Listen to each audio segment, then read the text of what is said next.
5차 비금입니다. 5번째 기도 카드가 벌써 이제 5장이 됐어요. 저도 지금 속에 우리가 맨 처음 했을 땐 이거, 두 번째는 이거, 그다음에 이제 세 번째, 네 번째, 이번 저 5번째. 저도 응답 받기를 사모하고, 하나는 예스랑 응답 받았고, 두 개는 아직 웨이트고, 하나는 이제 어더로 주셨는데, 자, 우리가 이렇게 5차 비금을 시작하면서 특별히 올해는 이 요한복음, 이 요한복음에 그러니까 복음서에 주님이 행하신 수많은 기적들, 표적들이 있어요. 근데 요한복음에는 7가지가 있습니다. 딱. 그래서 우리가 7주간 해서 요한복음에 나온 7가지 표적을 하나씩 이제 살펴볼 텐데, 이번에는 이 요한복음이 사복음서 중에서도 가장 신학적인 복음서예요. 그래서 이제 신학의 관점에서 이 7가지 표적을 통하여서 사도 요한이 그 수많은 예수님이 행하신 일 중에서 왜 특별히 이 7가지 표적에 주목했는지, 이 요한이 그것을 통하여서 말하고 싶었던 거, 그러니까 좀 멀리 보면서 이 큰 숲을 통해서 이 요한이 말하고 싶어했던 것이 어떤 의미인가, 이 5차 비금 이 7주 동안 여기에 우리가 집중해서 한번 생각해보고 은혜를 나누고자 합니다. 이 요한복음의 제일 첫 번째 표적이 이제, 그리고 예수님이 공생애를 시작하면서 맨 처음 하신 이제 기적이기도 한데, 이게 가나 혼인 잔치에서 일어난 사건입니다. 이 가나 혼인 잔치에서 일어난 사건, 이 물을 포도주로 바뀐 사건이죠. 다 아시죠? 이거 워낙 유명한 사건이에요. 그런데 이 가나 이 혼인 잔치의 이 표적 속에서 이것이 이제 주님께서 오늘 1절에 나왔지만 아니 그 11절에 나왔지만 첫 표적이에요. 맨 처음 한 표적이라는 의미도 있고, 또 그다음에 이 카톨릭에서는 이 가나 혼인 잔치 이 표적을 마리아의 그 신성과 마리아의 그 중보 기도를 부각시키기 위해서 이 표적을 늘 자주 인용을 해요. 그러니까 주님께서 다른 사람 부탁이 아니라 아직 주님의 때가 되지도 않았지만 이 어머니가 부탁하니까 이걸 들어주셨다. 그래서 우리가 성모 마리아한테 기도하면 우리 안 들어주실 기도도 주님은 들어주신다. 이거 이제 천주교에서 가장 많이 인용하죠. 근데 그 부분도 뭐 조금은 있겠지만 저는 이제 그건 인정을 하지 않고요. 그리고 또 이 속에 물을 직접 떠다 준 하인들의 체험 신앙. 그러니까 이 가나 혼인 잔치를 통하여서 우리가 얻을 수 있는 교훈이 참 많아요. 여러 가지가 있어요. 근데 아까 처음에 말씀드렸듯이 요한이 신학적인 이유로 이 표적에 주목한 진짜 목적, 가장 중요한 이유, 오늘은 거기에만 우리가 한번 초점을 맞추자면, 오늘 우리가 이제 깊게 묵상한 구절이 그래서 11절이에요. 이 맨 마지막 구절. 이 가나 혼인 잔치의 이 기적이라는 표현보다는 표적이라는 그 표현이 더 좋은데, 세메이온이라는 말은 분명한 목적을 가지고 일어난 사건이에요. 보세요. 물이 포도로 바뀌었다. 와우! 미라클. 그냥 어메이징. 이제 놀라운 사건. 지금 거기에 초점이 있는 게 아니라 이 사건이 의미하는 바, 진짜 의미하는 게 뭐니까, 일단 이 사건을 통하여서 중요한 결과가 하나 있는데, 이게 뭐냐면 예수께서 이 첫 표적을 갈릴리 가나에서 행하여 그의 영광을 나타내시며 제자들이 그를 믿으니라. 제자들이 그를 믿었다. 이게 일단 가나 혼인 잔치를 통한 결과예요. 물이 포도를 바뀌었다. 놀랍다. 이게 중요한 게 아니라 제자들이 그를 믿었다라는 거예요. 근데 제자들이 원래 예수를 믿은 사람들은 아닌가요? 그래서 우리가 이 가나 혼인 잔치가 일어난 그 전후 사건을 잘 보면은 바로 앞에 1절에 오늘 읽었던 1절에서 보면 사흘째 되던 날이라는 표현이 있잖아요. 사흘째 되던 날 갈릴리 가나에 혼례가 있었다. 근데 이 사흘째라는 말이 뭘까요? 사흘째. 뭐로부터 사흘째냐면 바로 1장에 나온 그 니고데모와 그다음에 니고데모가 나다나엘이죠. 나다나엘이 주님을 만나고 제자가 된 사건이 바로 앞에 기록이 되어 있어요. 그러니까 그 앞에 베드로와 안드레가 그 주님을 만나고, 그다음에 빌립이 주님을 만나고, 그다음에 나다나엘이 지금 주님을 만나고, 그래서 제자가 된 사람이 바로 앞에 있어요. 그러니까 나다나엘을 만나고 나다나엘을 제자로 삼고 난 후 사흘째 되는 날이에요. 그리고 이 나다나엘이 원래 가나 출신이에요. 이 요한복음 21장 2절에 보면은 가나 출신 나다나엘이라고 딱 소개가 되어 있죠. 그래서 이 아마 나다나엘을 제자로 삼고, 아마 그 예수의 어머니도 가나에 누구 아는 사람이 있었던 것 같아요. 그래서 어머니는 개인적으로 초청을 받고, 이 나다나엘 때문에 주님도 그 가나에 있다가 어머니도 계시고 해서 겸사겸사 이렇게 이 혼례잔치에 초대를 받아서 가신 것 같아요. 그러니까 다시 말하면 지금 제자들이 예수를 만나고 제자가 된 지 며칠 안 됐어요. 일주일도 안 됐어요. 일주일도. 나다나엘이 제자 된 지 사흘이고, 그 전에 베드로, 안드레, 빌립을 만났어도 지금 다 하루씩 차이밖에 안 되기 때문에 일주일도 안 됐어요. 자, 이 제자들이 예수가, 물론 이제 그 세례 요한이 보라 하나님의 어린 양이라 하고 이제 소개를 해서 베드로하고 안드레가 주님을 만났지만, 아직은 주님이 하나님이 보내신 메시아구나, 그와 같은 확신은 없었던 것 같아요. 그런데 이 가나 혼인잔치의 이 사건을 보고, 그 아마 제자들도 주님과 같이 있었죠. 그 혼례에 참석했으니까. 그 이 사건을 보고 이분이 메시아구나 라고 이제 믿은 거죠. 자, 그런데 그 믿음을 갖게 될 때, 아까 다시 말합니다. 물이 포도주로 바뀌었다. 그 놀라운 일, 그러니까 물질의 변화죠. 물질의 변화를 보고 이분이 정말 하나님이시구나, 이렇게 알았을까? 사실 사도 요한은 아니요, 조금 다른 부분에 이제 주목을 합니다.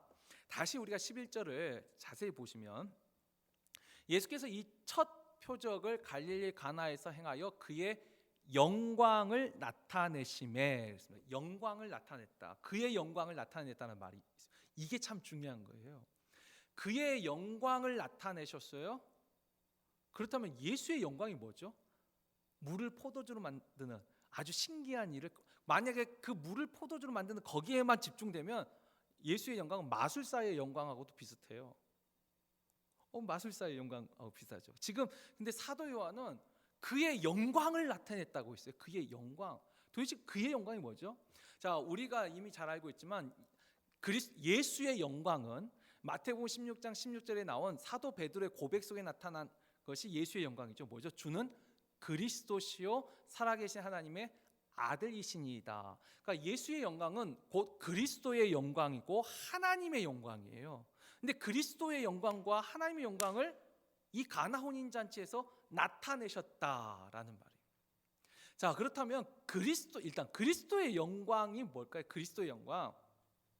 여러분이 그리스도의 영광 할 때, 그리스도라는 말 자체에 물론 그 문자적 의미는 기름 부은 자, 메시아, 하나님이 기름 부은 자라는 의미지만, 유대인들에게 메시아 그리스도가 갖는 의미는 뭐냐면 구원입니다.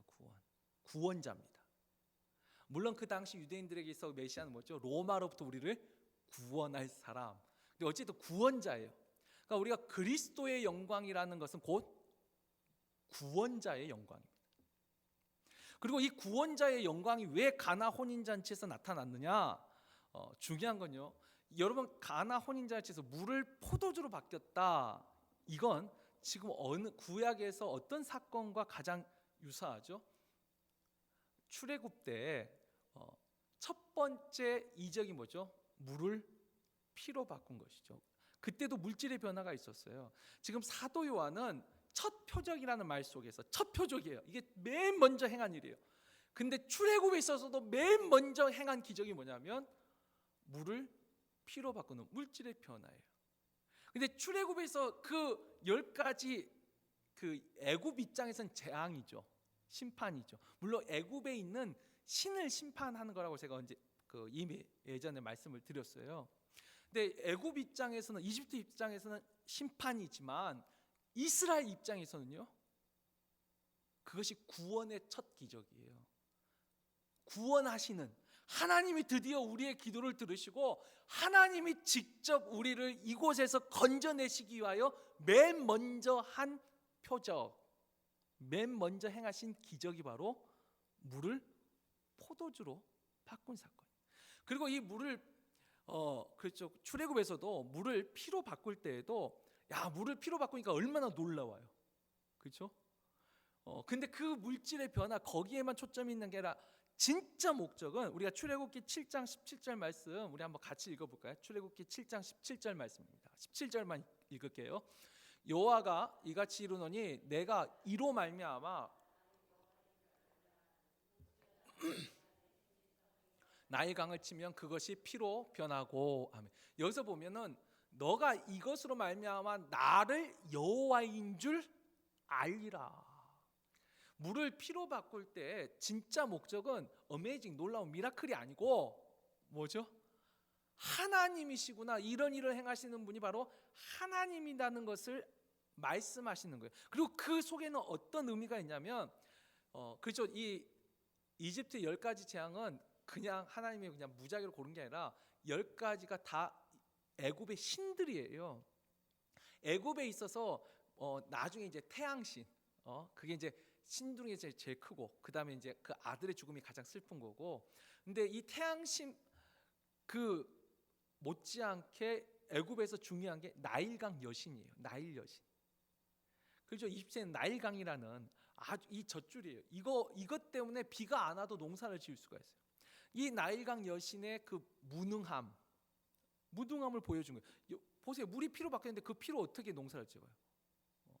그 18절에 나오지만 그 피로 바뀌었을 때 어떻게 하죠? 고기가 죽고 그 물에는 악취가 나고 먹을 수가 없는 물이 됐잖아요. 이건 뭐죠? 죽음의 물이 돼버린 거예요. 생명의 물이 아니라 죽음의 물인 거죠. 그러니까 하나님께서 이 물을, 나일강 물을 피로 바꾸면서 나일강, 너희들이 믿는 그 나일강 여신이 얼마나 무능한 존재인지, 정말 이 세상을 주관하는 참된 신이 누구인지 보여주시는 사건이 바로 물을 피로 바꾼 사건이었어요. 근데 주님께서 이 땅에 오셔서 가나온 인자에서 그 물을 포도주로 바꾸면서 이 사도 요한은 바로 그 출애굽의 첫 기적, 첫 표적을 생각하면서 이것을 주님이 시작하시는 출애굽의 첫 표적, 출애굽의 첫 표적의 의미가 뭐예요? 하나님의 영광을 나타낼 뿐만 아니라 그리스도의 영광, 그러니까 구원의 시작이죠. 구원자의 영광이 시작되는 사건인 거예요.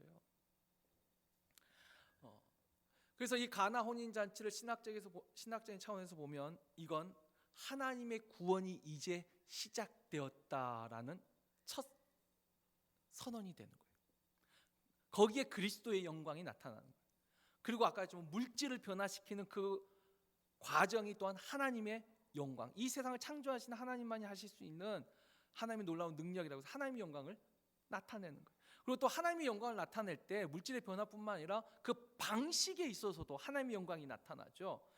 우리가 그 밑에 이제 오늘 그 5절, 7절, 8절 보시면 이 5절에도 그 어머니가 그가 무슨 말씀을 하든지 그대로 행하라. 말씀을 하든지.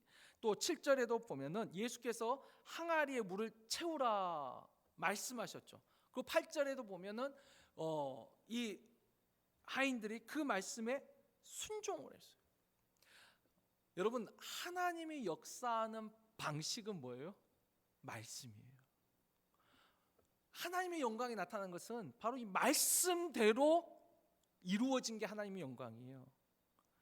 사람은요, 사람의 영광이 또 나타나죠. 아까 했죠. 그냥 놀라운 일에만 잘 보면 그 방식도 잘 봐야 되는데 사람의 방식으로도 물질을 바꿀 수가 있습니다.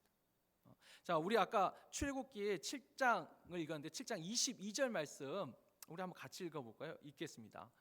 애굽 요술사들도 자기들의 요술로 그와 같이 행함으로 바로의 마음이 완악하여 그들의 말을 듣지 아니하니 여호와의 말씀과 같더라. 여러분, 사람도요 자신의 기술과 능력으로, 물론 여기서 요술은 약간 속임수를 썼겠죠. 근데 그 속임수에도 분명히 과학적인 게 있을 거예요. 뭔가 염료를 풀었든지 어떻게 물을 피로 바꿨어요. 오늘날 여러분 그 이제 우리 장로님 권사님들은 좀 나이가 돼서 그 예전에는 학교에서 그런 거 안 배웠을지 모르겠는데요.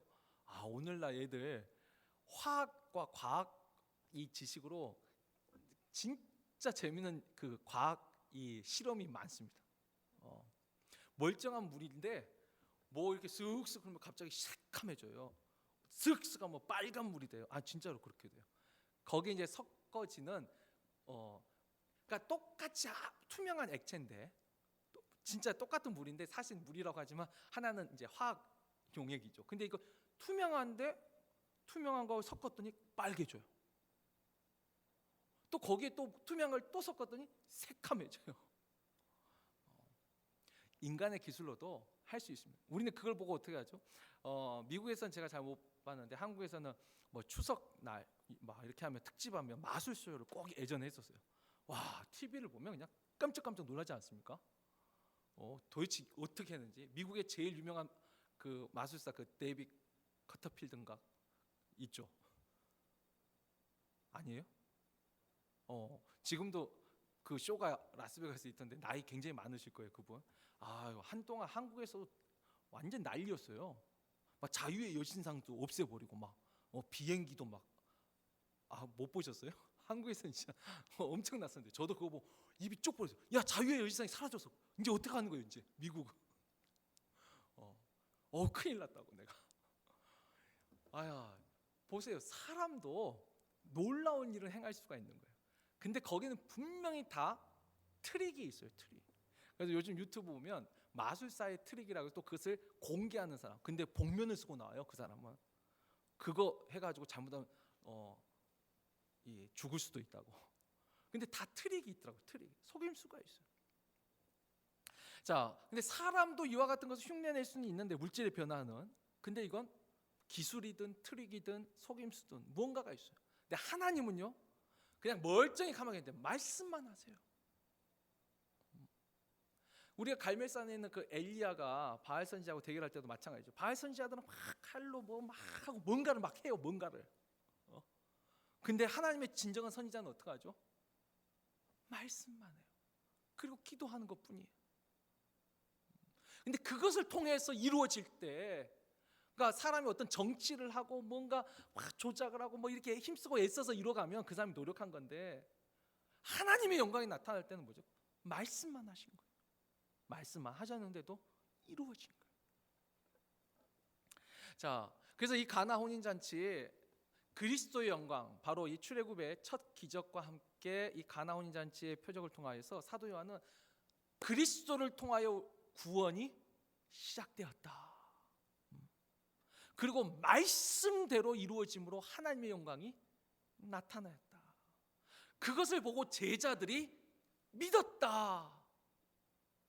그러니 너희도 이 기록을, 이 글을 읽는 당신들도 예수를 믿으세요.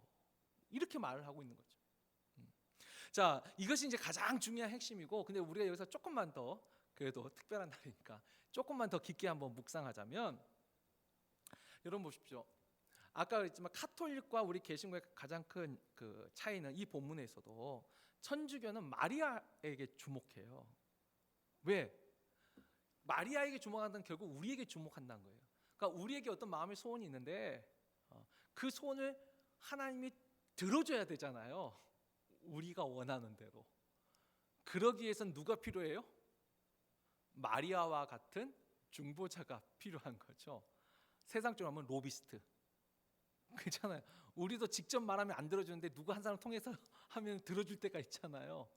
카톨릭은 그래서 이쪽에 포커스 원을 했어요. 그러나 오리지널 이 성경이 말하고 있는 것은 여러분 중보자가 중요한 거예요? 아니면 진짜 그 기도를 듣는 분이 중요한 거예요? 기도를 듣는 분이 더 중요한 거죠.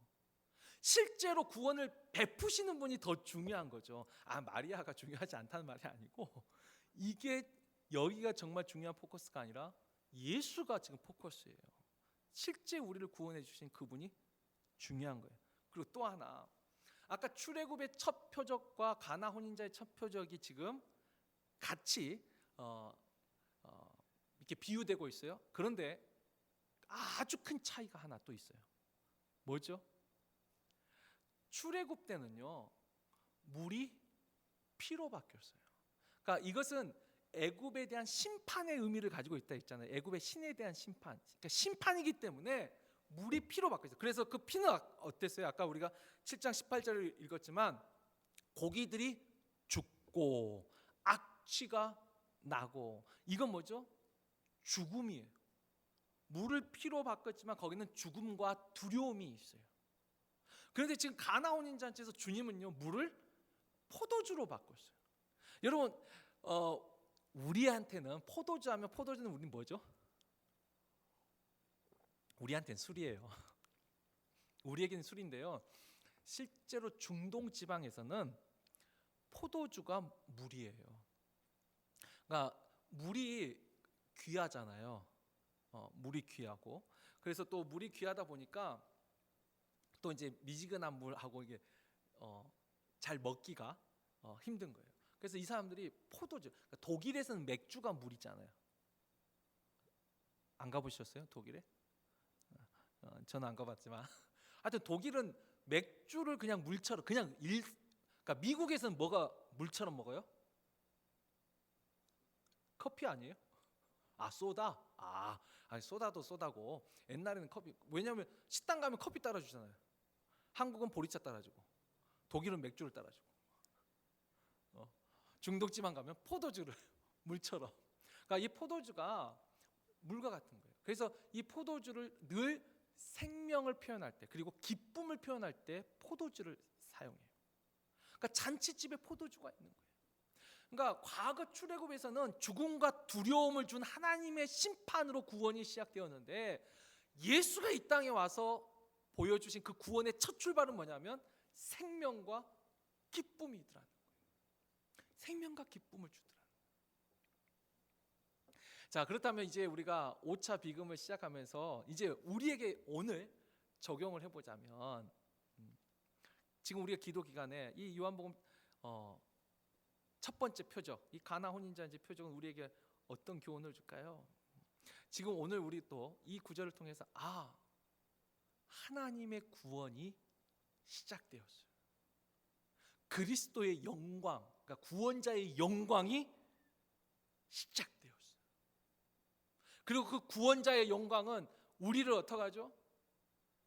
기쁨과 생명으로, 우리의 삶을 변화시킴으로, 그게 구원이잖아요. 우리를 건져내 주셨어요. 기쁨과 생명으로 우리를 변화시켜 주신 거예요. 우리가 이제 5차 비금을 시작하면서 우리도 주님 앞에 간구하는 마음으로, 저도 지금 기도 제목을 올해도 적었어요. 제가 한국에서도 이거 해서 참 신기하죠. 한국 떠나기 전에는 다 응답을 주셨어요. 몇 년 됐던 것도 떠나기 전에는 다 확실한 응답을 받고 확실히 정리를 하고 왔어요. 그리고 여기서 이제 그 파사데나 장로교회 할 때, 그때도 이제 저 혼자 그때 목회는 안 했어요. 저 혼자 기도 제목 적은 거 하고 계속 해왔으니까 우리 교회 와서 이제 5번째, 하나님이 때가 되면 전 다 응답하시리라 믿어요. 그런데 우리가 기도를 시작할 때 이미 하나님이, 다니엘도 그랬어요. 기도를 시작할 때 하나님은 이미 응답을 준비하셨다. 시작할 때 하나님의 구원이 시작되었어요. 이 가나 혼인 잔치의 이 기쁨, 이 아까 11절이죠. 그의 영광을 나타내심에 제자들이 믿었더라. 오늘 우리는 어떻게 하죠? 5차 비금을 시작하면서 이 기도를 우리가 시작할 때 그의 영광이, 그리스도의 영광이, 하나님의 영광이 나타남으로 우리가 믿었더라. 저는 그렇게 되기를 주의 이름으로 축원합니다. 우리의 삶에 이와 같이 구원을 주시는, 우리도 그 구원자의 영광을 봐야죠. 그리고 말씀하신 대로 세상 사람들이 말한 것처럼 이럴싸니까 돈 더 벌어야지 부자 되고, 또 운동 더 해야지 건강하고, 이거 쉬어야지만 더 잘 되고, 그건 아까 인간의 방식, 그렇게 해서는 하나님의 영광이 나타나지 않아요. 그러나 우리가 다 잠시 돈 벌던 일도 잠시 멈추고 피곤한 육체이지만 하나님 성전에 와서 내가 또 기도해야 하고, 하나님 그 말씀에 내가 믿고 기도했는데 이루어져요. 그때 뭐가 나타나요? 그때 하나님의 영광이 나타나는 거예요. 사람의 영광이 아니라 하나님의 영광, 그리스도의 영광이 나타나고, 그때 우리가 어떻게 되죠? 우리는 믿었다. 우리는 믿게 되는 거예요. 아, 하나님이 기도하는 사람의 기도를 들으시는구나. 우리가 그 응답 받을 때 얼마나 그때 기쁨이 있는 거죠. 그때 우리에게 생명이 있는 것이죠. 죽음과 두려움의 심판이 아니라, 심판을 통해서 여호와를 알리는 게 아니라, 예수님이 이 땅에 오셔서는 기쁨과 생명으로 우리의 삶에 변화를 주시고 구원을 주시는 그 주님, 이번 비금의 기간 동안 저를 포함해서 우리 모두 다 만날 수 있기를, 그의 영광을 보고 그를 믿을 수 있는 우리 모두 되기를 주의 이름으로 축원합니다.